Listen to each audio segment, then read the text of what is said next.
February 1979. Along the jagged, mountainous northern border of Vietnam, the silence of the early morning is shattered by the thunder of artillery. Tens of thousands of Chinese soldiers cross the line at once, pouring into Vietnamese territory. In Beijing, the government officially calls it a self-defense counterattack. Privately, the Chinese High Command expects this operation to be over in a matter of days. After all, they reason, the Vietnamese army standing in their way is exhausted. This is a nation that has been at war, almost without a single pause since 1946. They are economically isolated, physically battered, and facing one of the largest standing armies on the planet. But it does not go the way Beijing planned. Within a month, China is forced to pull its forces back across the border, having suffered staggering losses that historians still argue about to this day. They fail to break the will of a country roughly the size of New Mexico. But here is the most astonishing part of this story. This is not the first time this has happened. It is not even the third. By 1979, Vietnam had already outlasted a Chinese empire that ruled it for 1,000 years. They had defeated the French colonial army that had occupied their land for nearly a century, and they had forced the most powerful military machine in human history, the United States, into the longest war it had fought up to that point. 3 different global superpowers, 3 different centuries, 3 entirely different kinds of war. One small country in Southeast Asia, still standing at the end of every single one. For decades, military historians, strategists, and politicians have spent countless hours trying to explain how this is mathematically possible. Geography gets part of the credit. The jungle is unforgiving. Ideology gets part of the credit. But when you strip away the politics and lay all 4 of these wars side by side, the ancient one, the colonial one, the Cold War one, and the one that nobody in the West even remembers happened, a fascinating pattern starts to emerge. A pattern that goes much deeper than any single explanation. Stick around, because by the end of this video, the hardest part won't be understanding how Vietnam achieved the impossible once. It will be understanding how any nation on Earth could do it 4 separate times. But to understand how they defeated the modern superpowers, we have to go back to the very beginning, to an empire of dragons. Long before there was a United States, long before the French Empire even existed, there was only one power in the Asian sphere that truly mattered: China. And for roughly 1,000 years, starting around 111 BC during the Han Dynasty, the land that the Vietnamese called home was not an independent nation at all. It was a conquered province of the Chinese Empire. It was governed by Chinese administrators, heavily taxed by Chinese officials, and subjected to aggressive campaigns of cultural assimilation. The Vietnamese were expected to adopt Chinese customs, Chinese language, and Chinese law. Eventually, they were expected to simply become Chinese, but they never fully did. Even under the crushing weight of an empire that dwarfed them in population and resources, the spark of resistance never fully died out. In 40 AD, a profound moment of defiance changed the course of their history. 2 sisters, named Trung Trac and Trung Nhi, witnessed the execution of Trung Trac's husband by a tyrannical Chinese governor. Instead of submitting to fear, the Trung sisters did the unthinkable. They raised an army. Riding atop war elephants, these 2 women led a fierce uprising against Chinese rule, driving imperial forces out of dozens of heavily fortified citadels. For roughly 3 years, they ruled an independent Vietnamese state, a beacon of sovereignty in a sea of imperial control. Eventually, Han China sent massive reinforcements and crushed the rebellion. According to Vietnamese historical tradition, rather than surrender to the invaders, both sisters chose to end their own lives, preserving their honor. The uprising failed militarily, but it did something far more dangerous to the empire. It planted an idea that would outlive every dynasty that tried to erase it: that Chinese rule was foreign rule. It was not their natural state, and it could and should be resisted. For the next 9 centuries, that resistance flared up again and again. Uprisings were launched, crushed, absorbed, and largely forgotten by Western history, until 938 AD. That year, a Vietnamese lord named Ngo Quyen did something that finally worked. Using a tactic so brilliantly simple, It feels like it belongs in a movie. Chinese forces from the southern Han Kingdom were approaching by river, sailing a massive armada up the Bac Dang River toward the Vietnamese heartland. Ngo Quyen knew he could not defeat their fleet in a head-to-head naval battle. So he changed the rules of the game. His forces harvested massive wooden logs, tipped them with iron, and planted these spikes deep into the riverbed, hidden just below the water's surface at high tide. When the Chinese fleet advanced, Vietnamese ships engaged them lightly and then feigned retreat, luring the heavier Chinese warships further upriver. Then the tide began to drop. As the water receded, the massive Chinese ships suddenly found their hulls violently impaled on the submerged iron-tipped stakes. They were completely immobilized, trapped in the mud, and exposed. Vietnamese forces immediately counterattacked the stranded fleet in smaller maneuverable boats, utterly destroying the invasion force. The Battle of Bac Dang River in 938 AD ended 1,000 years of continuous Chinese rule. It marked the birth of an independent Vietnamese state. More importantly, it established a foundational military doctrine that would echo through every single war that followed. Vietnam's greatest advantage was never going to be matching an empire soldier for soldier. It was going to be forcing the empire to fight on Vietnam's terms, on Vietnam's terrain, at a time and place that Vietnam had already chosen. And that lesson did not stay buried in the 10th century. As the world was about to find out, it was just getting started. Gaining independence in 938 AD did not mean the Chinese Empire simply gave up and stopped trying. It meant China had to keep trying. And remarkably, they kept losing in strikingly similar ways. In 1075, anticipating a massive invasion by the Song Dynasty, a brilliant Vietnamese general named Lai Thuong Kiet didn't wait to be attacked. He launched a daring preemptive strike deep into Chinese territory, destroying their supply depots and staging grounds before the invasion could even properly begin. When the enraged Song forces invaded anyway in 1077, they found Vietnamese defenses impenetrable along the Cao River. Exhausted and out of supplies, the Chinese were forced into a negotiated withdrawal. It was during this campaign that Lai Thuong Kiet reportedly penned a poem asserting that the southern land belonged exclusively to the Southern Emperor, a powerful early declaration of national sovereignty that galvanized his troops. But then came a threat unlike anything the region or the world had ever faced: the Mongols. By the 13th century, the Mongol Empire had conquered everything from the shores of Korea to the plains of Eastern Europe. Their cavalry was the most terrifying military force on the planet. Yet when they invaded Vietnam 3 separate times, in 1258, 1285, and 1288, under commanders who had literally never lost a war on this scale before, they walked into a nightmare. The Vietnamese general Tran Hung Dao knew that meeting the heavy Mongol cavalry in open battle was collective suicide, so he refused to give them the battle they wanted. Instead, he employed a ruthless, scorched earth strategy. Vietnamese forces repeatedly abandoned their own capital city, taking all food and supplies with them.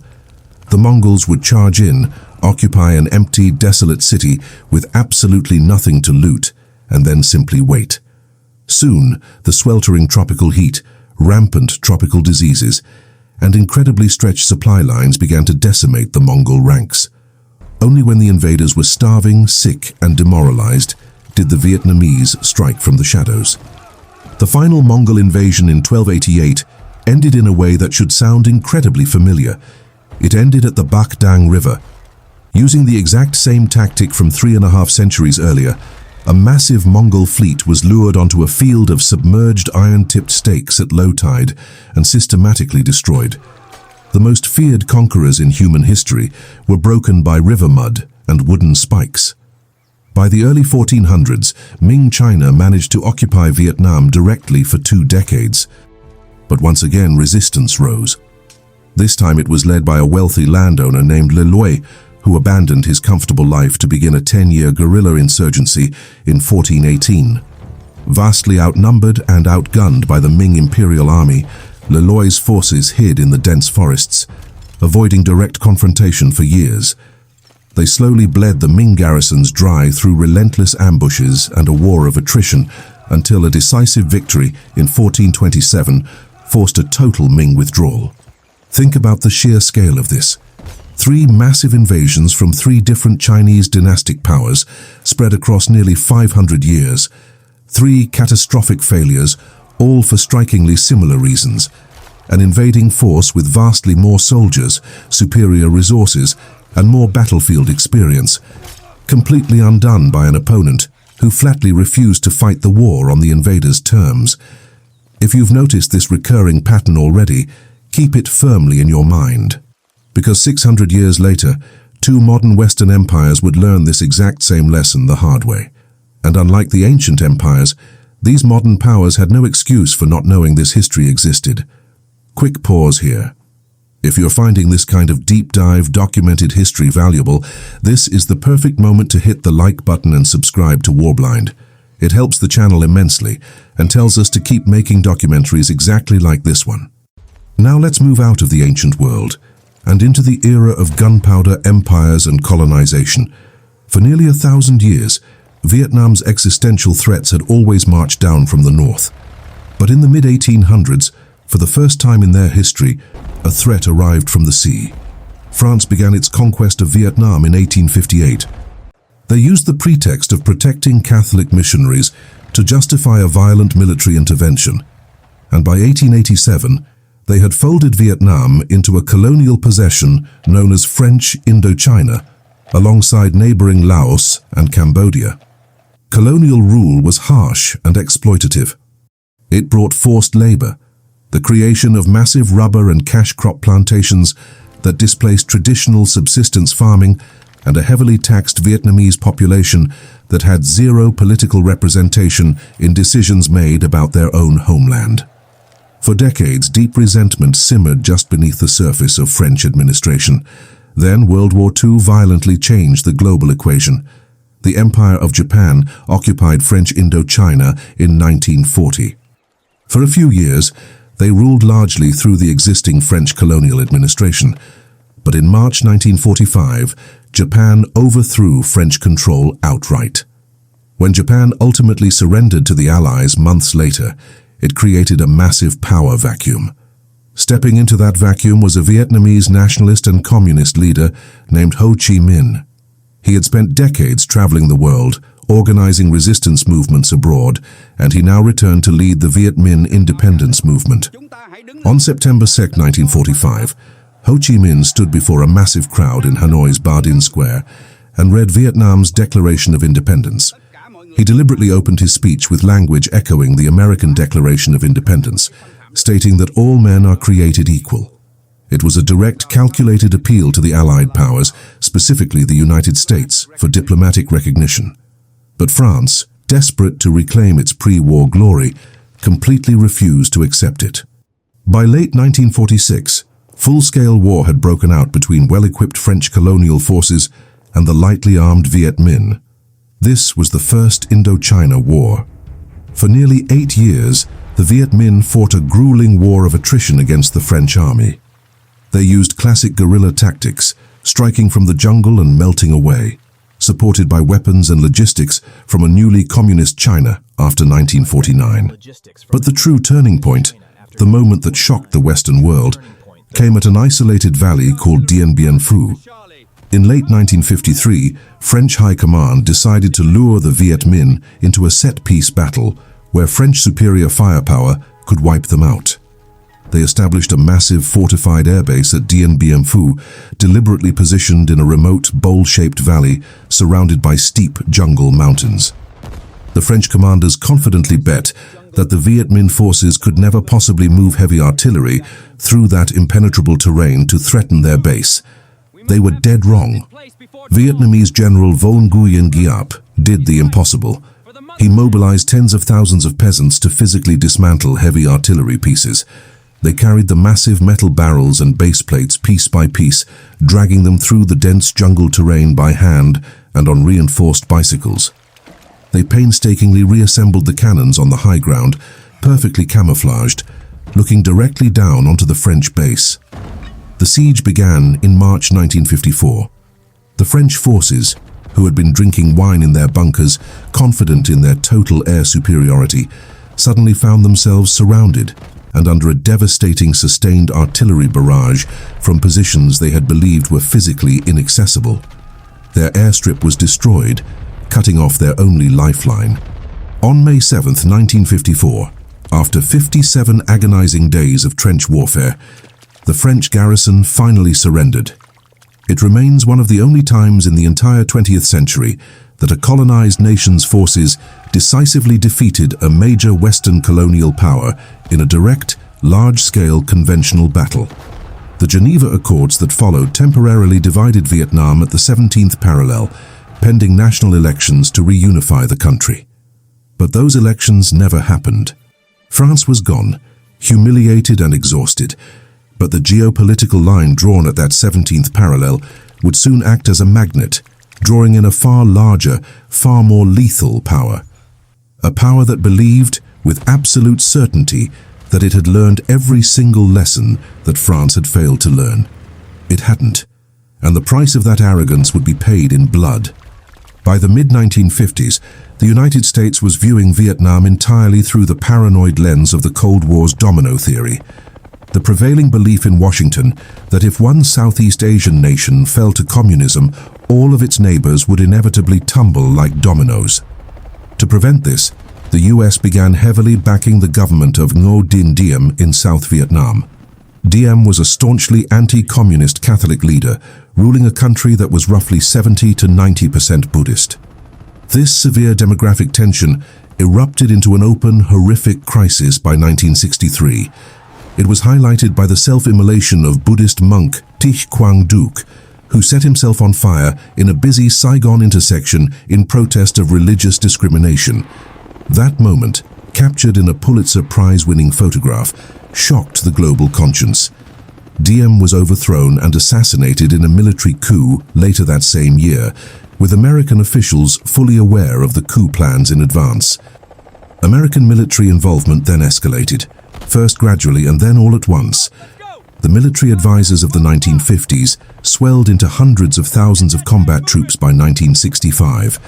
This massive escalation followed the Gulf of Tonkin incident of August 1964, where the US reported unprovoked attacks on its naval destroyers by North Vietnamese torpedo boats, declassified US.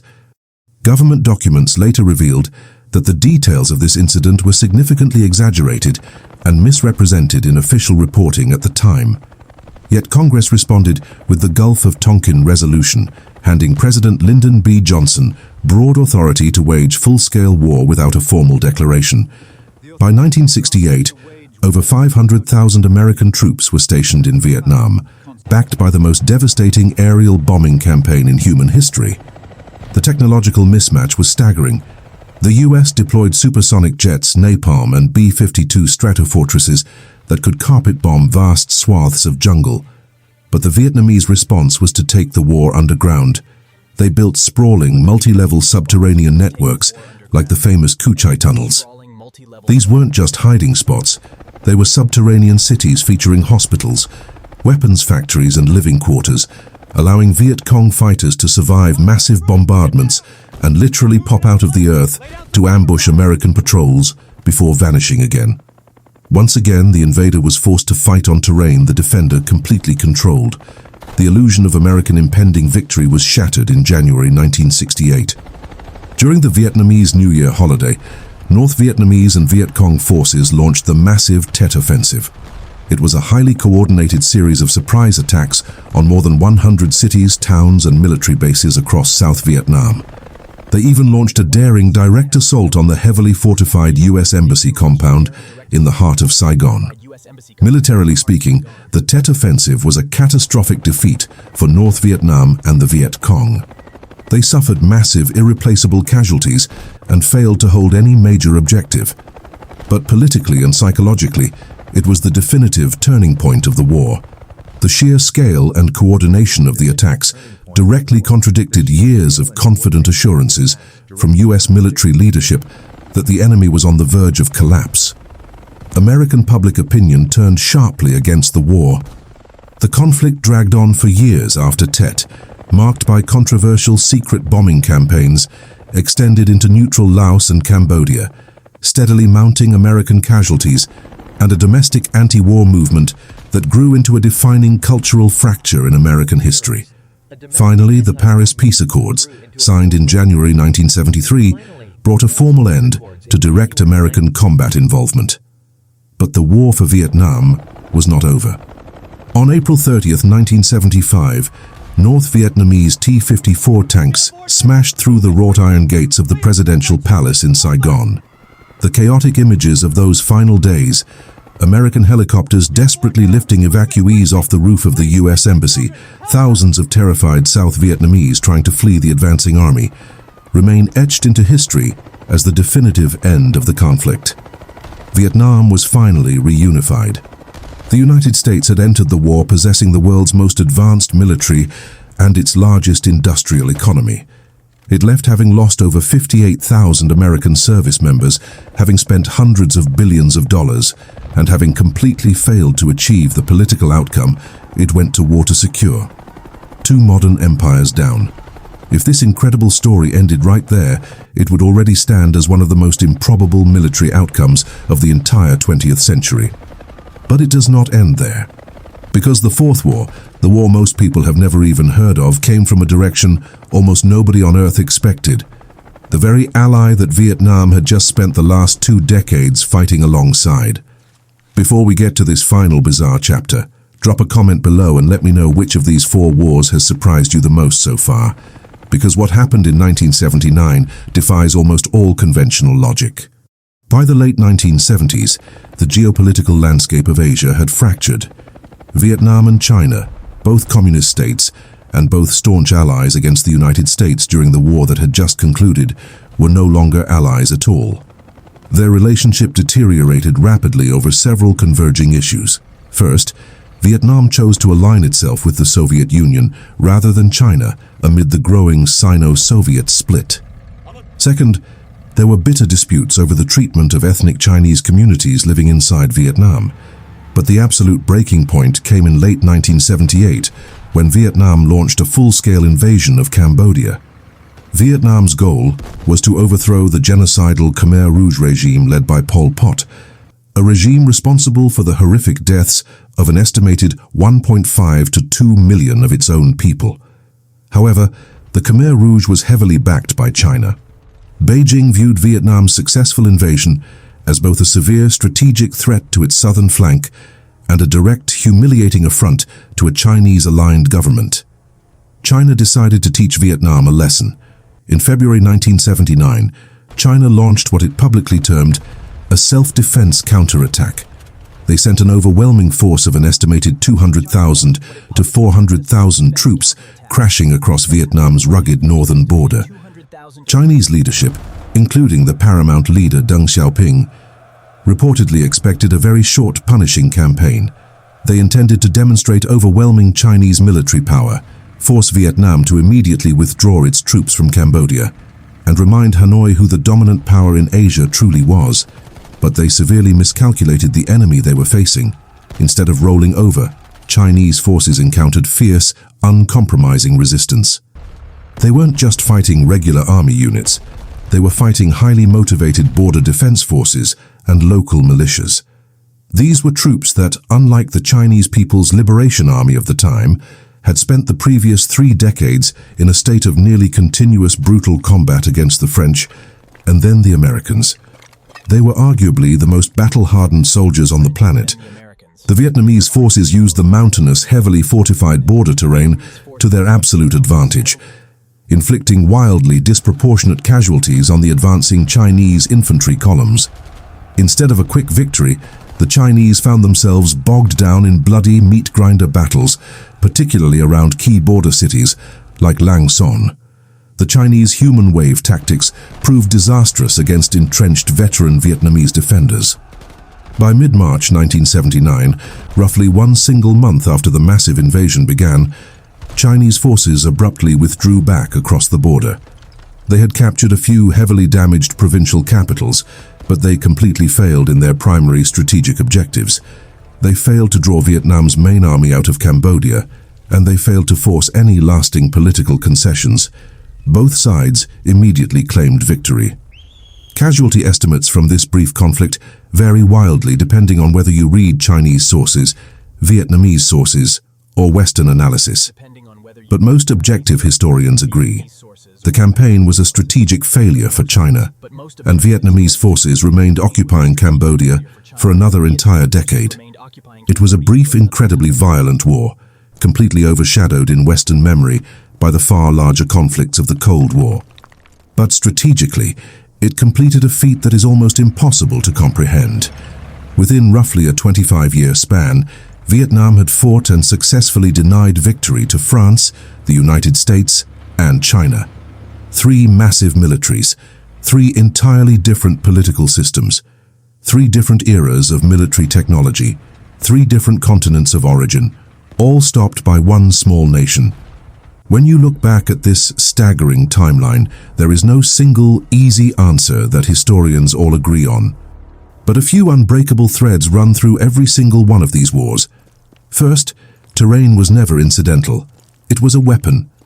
From the submerged iron stakes of the Bac Dang River in 938 AD to the suffocating tunnels of Cu Chi and the artillery-lined mountain passes above Lang Son in 1979, Vietnamese forces consistently, brilliantly forced their opponents to fight in conditions the invaders had not trained for and could not adapt to quickly enough. Second, time worked fundamentally differently for each side.